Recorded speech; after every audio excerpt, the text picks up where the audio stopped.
Yo, what's up everybody? It's iShade, so we're back again with another video. We finally saw actual gameplay of Fate Trigger, the Novita. Shout out to Nero for showcasing his gameplay of Fate Trigger. The link of the video and his channel will be in the description below. I'll be sharing my pros and cons of this gameplay of the small details I noticed in the video. And I'll be giving a small spoiler as well. I saw more pros than cons. In my opinion, the game looks very promising. With a couple adjustments, I believe Fate Trigger, the Novita, will be absolutely phenomenal. We'll be starting with the pros because we all know everybody loves the pros.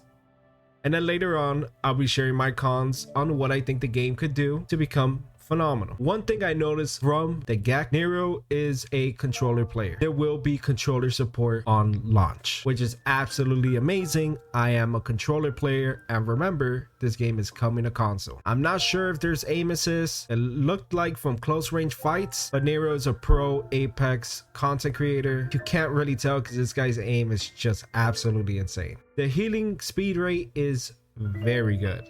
And when I say good, it's very good. It's not too fast, it's not too slow. I believe it's just perfect where it is. The map graphically looks absolutely beautiful. Absolutely beautiful. The details. I feel like every POI has its own personality. Number 4, the game is loyal to its battle royale roots. The loot system, it's old school style. You find attachments on the ground, you put it on your gun, just like Apex and just like Far Light 84. Grenades and smokes are in this game, which is absolutely great, especially for rotations. The smokes are very important because I did notice that the map is very spacious. Gunplay looks great, buttery smooth. I feel like the gunplay, they have really nailed it in this game, and I feel like it's what will make the game shine in the preceding future. No final circle ring rotation. Coming from Apex, I love that the final ring is where it's at, and it's not gonna move to the left or to the right, north or south, east or west. It's gonna stay where it's at, and we all know where the circle is gonna close. Huds look great. Honestly, this doesn't even look like a mobile game. This looks like a PC game,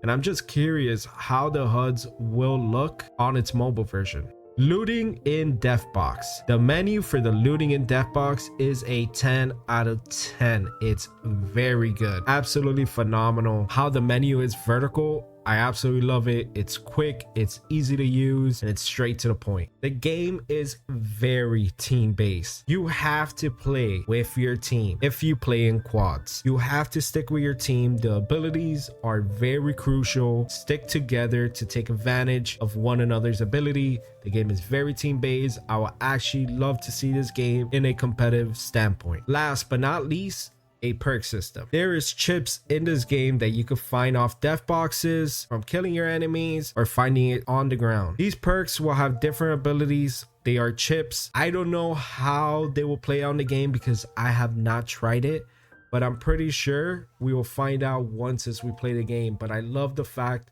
that you have these small options to modify your gun. And that's it for the pros, and now we're gonna go straight into the cons, which is the negativity and what I think the game could do to improve it overall.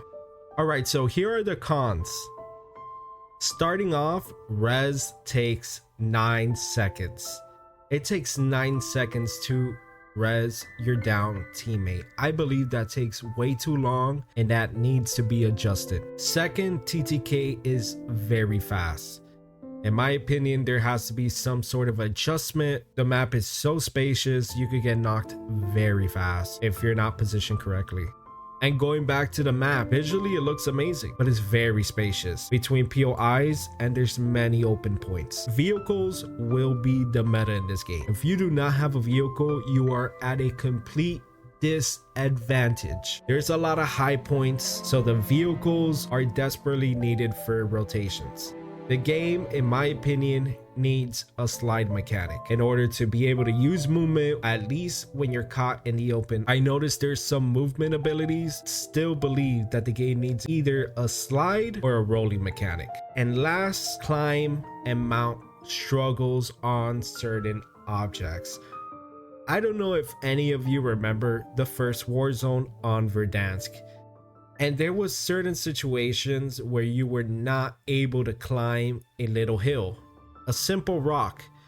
So this is something very important they need to get at, because this will affect gameplay overall. The amounts are there, but it doesn't look like it picks up on either objects. If they made a climbing mechanic similar to the way Farlight is or Apex, I feel like it will be absolutely great, but I'm not sure if they want to stick in the tactical standpoint of the game or they would like to add some more mobility. I will say this game, and two things that I'm not sure of from watching the gameplay is fall damage, which I don't think there's fall damage because I noticed there's a stun when you fall to the ground, and Nero took 0 damage from it, and there's a FPP mode in the files. So it's potentially going to happen where first person will be in the game, which I prefer first person. Nero said in his video he prefers first person. It's in the game for custom modes, but it won't be available in the alpha test from what I heard, but things could possibly change once as it comes out. So that's pretty much it, guys. Those are my pros and cons on Fate Trigger the Novita. I think the game has a lot of potential, honestly, really do. The game has its own identity. I absolutely love the heroes, its perk system, the map is beautiful. There's a few tweaks that they have to do in order to nail this game. I hope you guys enjoyed this video. Be safe. I'm out.